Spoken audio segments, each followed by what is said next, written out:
Aloha! Welcome back to another episode of Gil Gets It Done, a monthly program where we feature people, places, and events on the North Shore of Oahu.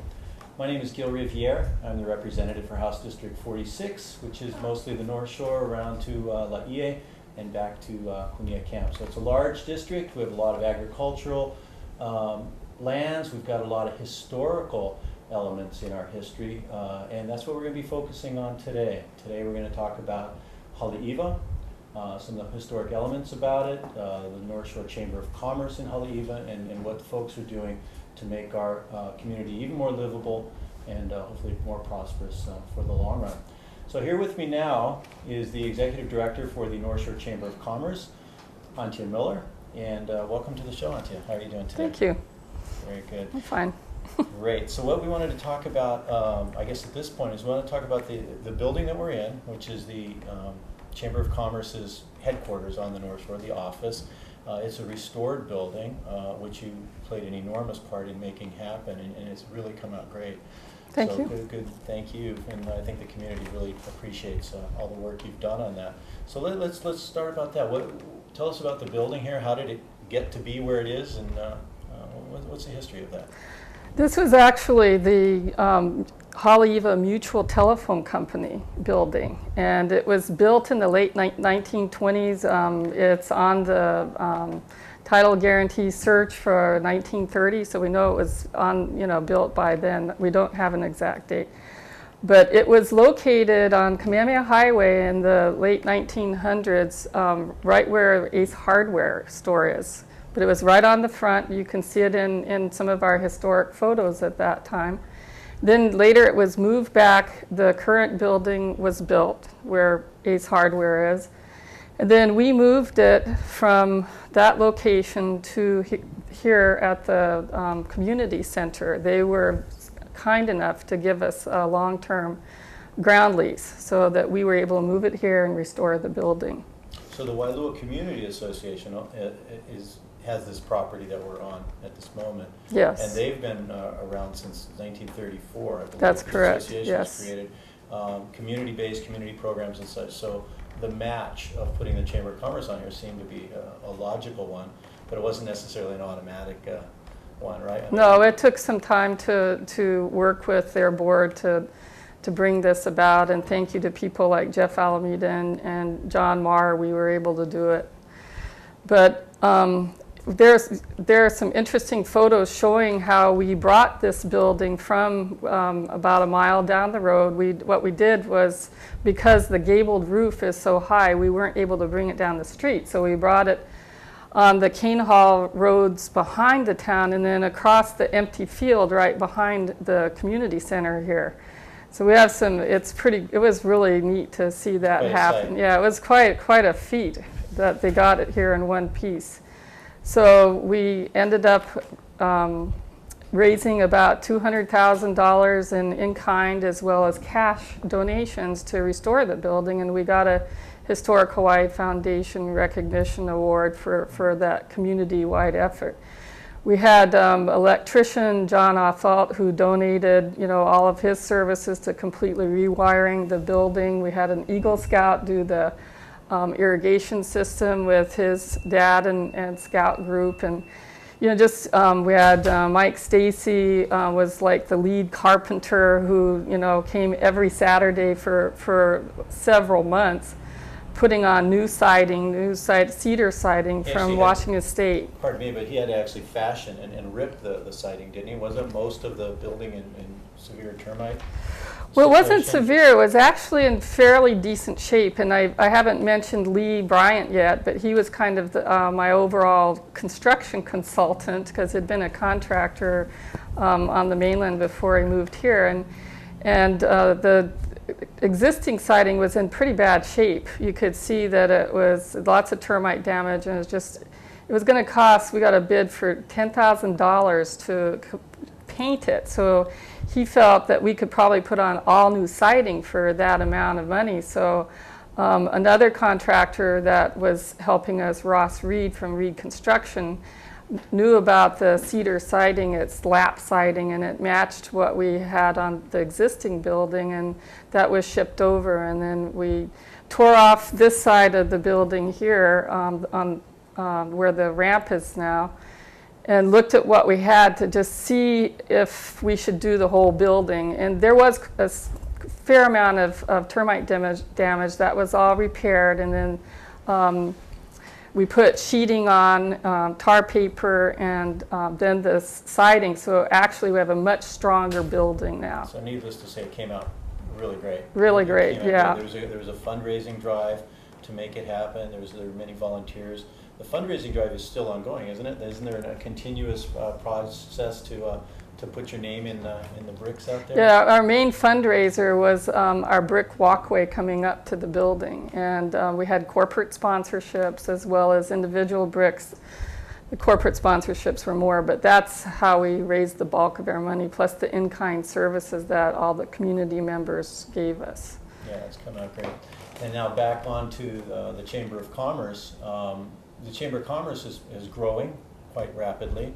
I think, and that's evidenced very, very obviously by the success of the Christmas parties, the Christmas parade that's now several years running. There's a lot going on in Haleiwa. Do you want to take a stab at that? Where would you like to start on describing the Chamber of Commerce? Well, people are discovering this building every day, people who live in the community, and they've noticed the whole process of us moving it over here, putting it on blocks, and then gradually restoring the thing, but they don't come in here, and they're finding out that one of our main services are the business services. So we do copying, faxing, laminating, computer service for people, and we picked that up when the North Shore News decided not to do it any longer. So that's how we get a lot of residents in here, which is nice, because then they get to look at our historic display of the major points of history in our community. I grew up here and I had no idea of the history of the area since '61. I've lived in this community. I didn't even know the names of the streams, so it's been very exciting to learn about the history of our community. The other service that we do is a visitor center. We have over 2 million people coming to Haleiwa in the North Shore every year, and so we felt that it was really necessary to have a place where they could come and get information, and so that's an important part. So we have about, it's growing slowly. We have about over 200 people coming in here every month now. Visitors coming back. Visitors, and as well as residents. And you're staffed by volunteer help? Yes, volunteers. So you could use additional help? Yes, always. And if somebody wanted to volunteer or come down and check this place out, how would they get a hold of, would they call the office? Or they can stop by. They can stop by, Monday through Friday, 1 to 5, we're here. Our website is gonorthshore.org. They can also phone us. We're in the phone book, 637-4558.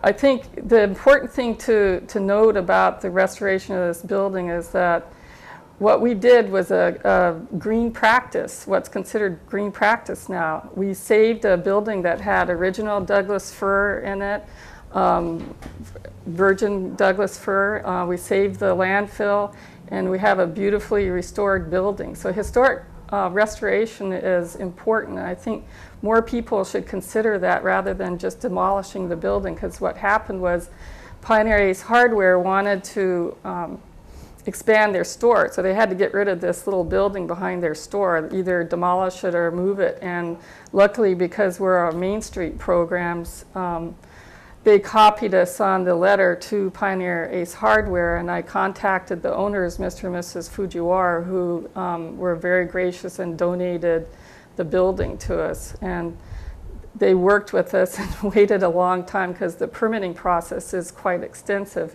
due to the fact that Haleiwa is a historic district. It became a historic district in 1983. This is the original booklet that came out. It says Haleiwa Historic, Cultural, and Scenic District, number 6. So it goes from Weed Circle to Haleiwa Beach Park, And that protected all the other buildings after the destruction of the theater in Haleiwa, which galvanized the community to make this a special district. That was, I'm sorry, but that was in 1983 was when the Haleiwa theater was knocked down. Correct. And there was a great amount of anxiety and sadness in that historic building going down. So that, you're saying, is that what's precipitated the preservation efforts and Yes. the restoration and the maintenance of the special character? Yes, we had a couple of very active people in the community, especially Merle Anderson and Laura Bowles, who are considered the mothers of the Haleiwa Special District. Mm-hmm. So this little booklet, the Haleiwa Special District Design Guidelines for Haleiwa, explains what the special district is. Besides protecting the historic buildings, it also requires that the plantation vernacular architecture is maintained with any new buildings. And it controls everything from, colors and, all aspects of design. So that's why our town has maintained its historic character. It's got a real great feeling, and people know that it's becoming more and more world famous and popular. And hopefully one day we'll have walkways which tie the town together. That's all. We can have a whole other conversation on that. That's right. But improving the town, it comes little piece at little piece, piece at a time. And I want to thank you for all the work you've done for the community and you are doing for the community. And we'll make it a better town. Yeah, one last thing.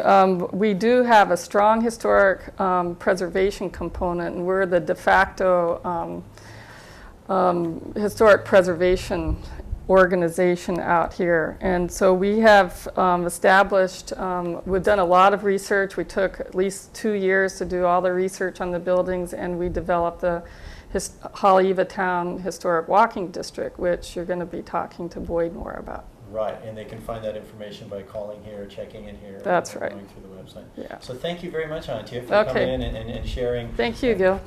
Your experience and knowledge, and I really appreciate it. And again, thank you for what you do for the community. All right.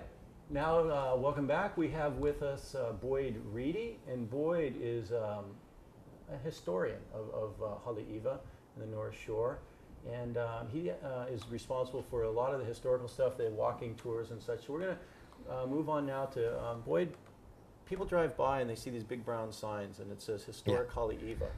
I know. What's so historic about Haleiwa? That was a bit of a comedy for a while, because when you'd walk into town, some of the World War II vets would come in and say, "Where's the airstrip? Where's the airstrip?" And the clerics didn't know anything about it. So we did a training about a few years ago at the Business Expo on, well, what's historic about Haleiwa? And at the end, we had a little test, and you had to know 6 or 8 things about it, which was more than they knew when they walked in the door. So one thing we'd obviously point out is that we have one of the oldest established churches, mission churches in the island, Wailua Protestant Church, which later became Liliuokalani Church. Another thing we have is the airstrip that we mentioned, where the 2 fighter planes were able to take off, among a few others, during the surprise attack in December 7th, 1941. We also have the Haleiwa Beach Park, the harbor, the local Ea Pond, which is an ancient fish pond. We also have the courthouse from 1913. It was the first government building outside of Honolulu, built during territory days. And we have the demolished but famous Haleiwa Theater, and also the demolished but famous Haleiwa Hotel. So I guess you can't say we have them, but we have them well enough to establish them as the identity of the town. I think it's interesting, and a lot of people don't realize this, especially visitors that come to Hawaii, and a lot of people, as you mentioned, who grew up here. They don't realize that 100 years ago, this area was a place to go for the well-to-do, and even the local folk would ride the train on out to the Haleiwa Hotel. And so what was it like 100 years ago? Waikiki wasn't what it is now. Waikiki wasn't built yet. Yeah. So let's face it, the Haleiwa Hotel was the first resort destination in Hawaii. It was built in 1899 along with the railroad and sugar mill development by Walter Benjamin Dillingham. And everyone attributes it to Walter, but he had investors, Benjamin Franklin Dillingham, excuse me. But everyone attributes it to Dillingham, but he had dozens of investors jumping on board, you know, just like investors always are looking for what's the next big thing. In fact, soon after the hotel was built and the railroad was put out, he was sued by 33 people because they had been promised a chance to get in on it and hadn't gotten in. No. So instead of fighting the suits, they said, okay, we'll take some more money. They got millions more. So they were able to take sugar production up from a few thousand tons up to 20,000 tons in '05 and 30,000 tons in '08 because they had plenty of money to develop railroads, reservoirs, that sort of thing.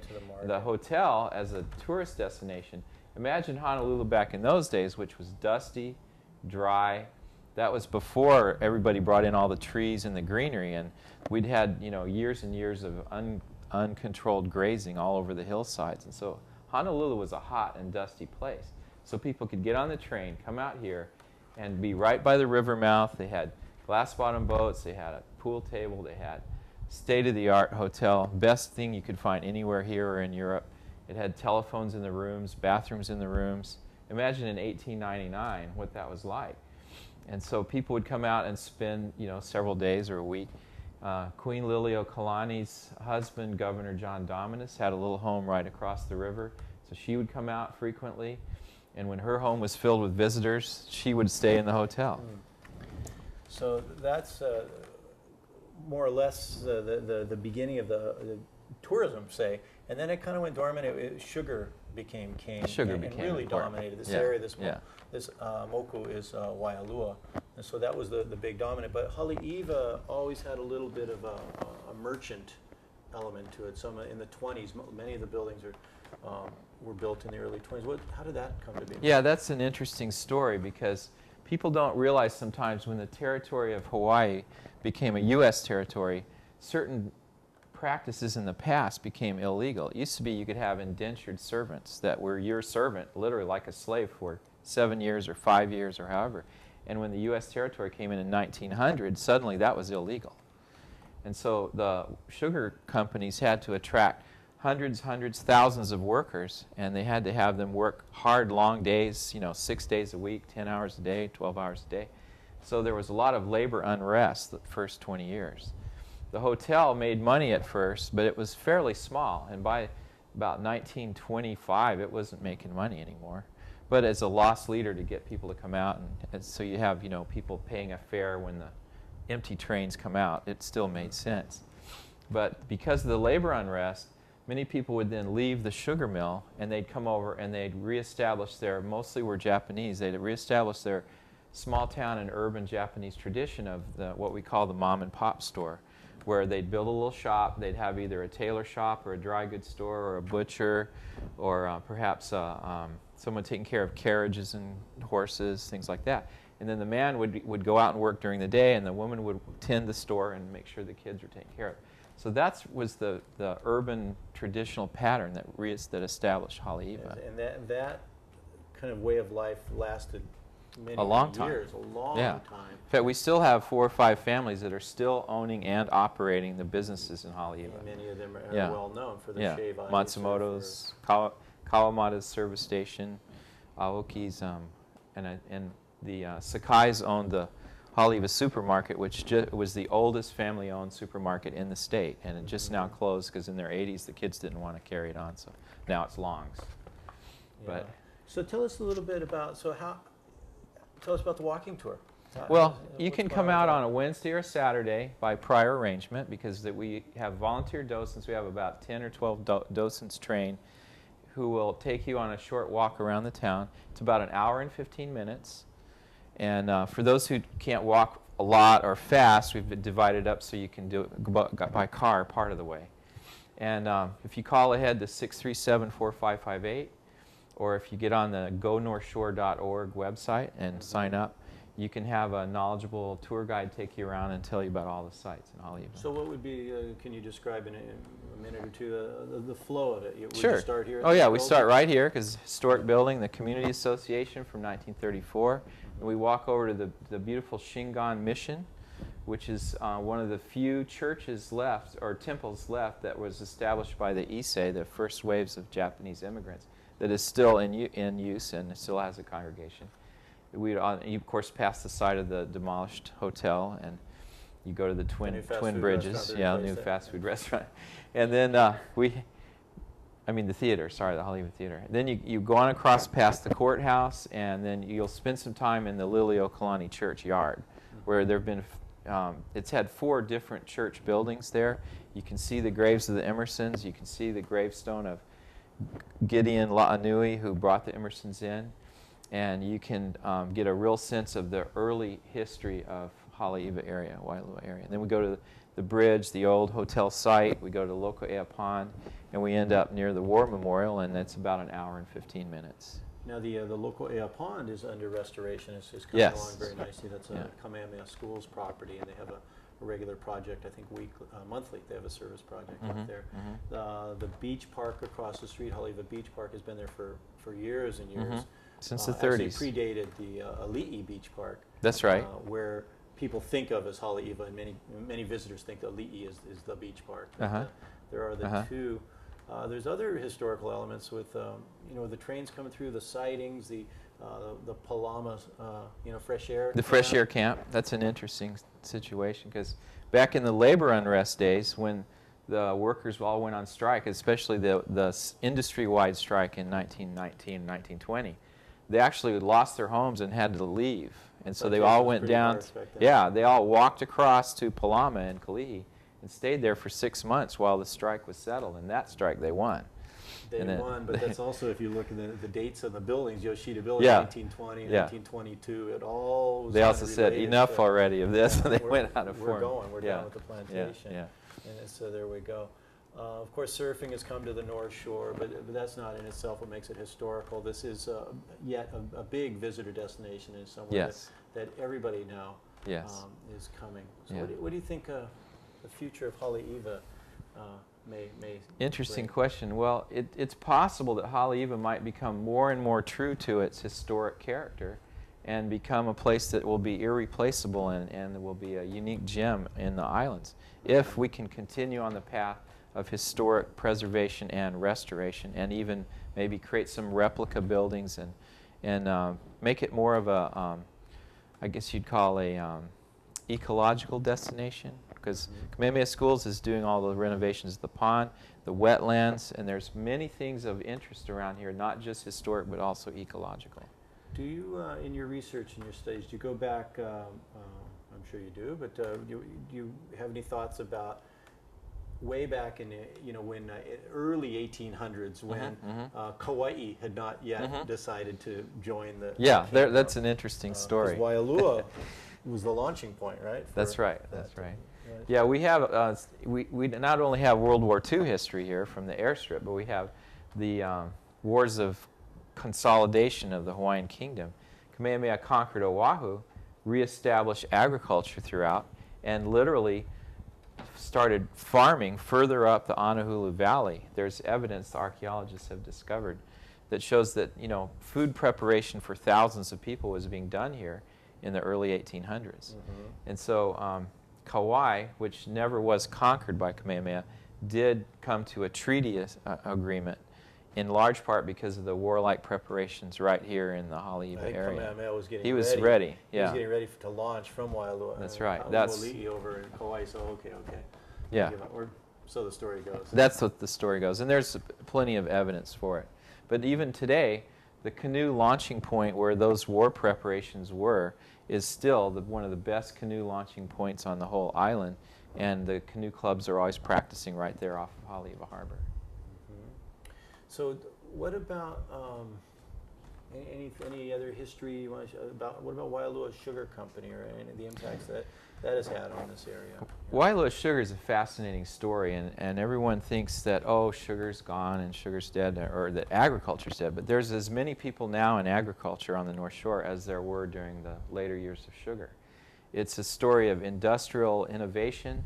The mill that was built by Honolulu Iron Works led to that ironworks becoming a supplier worldwide of mills all around the world. And even when Waialua Sugar ended in '96, the equipment and the personnel, they became consultants worldwide because they produced more sugar per acre than anywhere else on Earth. It's highly efficient. scientific and efficient. And I understand that I read somewhere that the Waialua Sugar Company was credited with creating the concrete flumes that Yes. became kind of Yes. standard because they were relatively inexpensive to build and very effective in delivering the water. People underestimate the ecological innovation because the concrete flumes cut labor by half in the fields instead of having to use dirt ditches. And then later, drip irrigation was adapted for sugar here, and then the people that did that are now worldwide consultants. And then finally, the burning of bagasse in the 60s to generate electricity created a self-sufficient program where all their major electric pumps bringing water up to the reservoirs, the whole town of Waialua, was all supplied electricity by burning bagasse. And so it was a real recycling and green type of a system. And it's kind of too bad it's gone, and I think people underestimate its good qualities sometimes. Yeah. Okay, we're nearing the end of the show already. Yeah, It's been so that's much pretty fun. fast. There's a lot to talk about. Is any other areas that we really need to touch on? The sampans or the the old Haleiwa? Well, I think just don't forget, don't forget the beautiful and interesting milieu of Haleiwa. What brought all the royalty and the people out here was it's just the weather's good. There's 6 streams coming down. The place is beautiful. It's historic, and there's no reason why you wouldn't want to spend a half a day out here and visit some of the interesting shops and see the town. Yeah, there's a lot going on. It's worthwhile.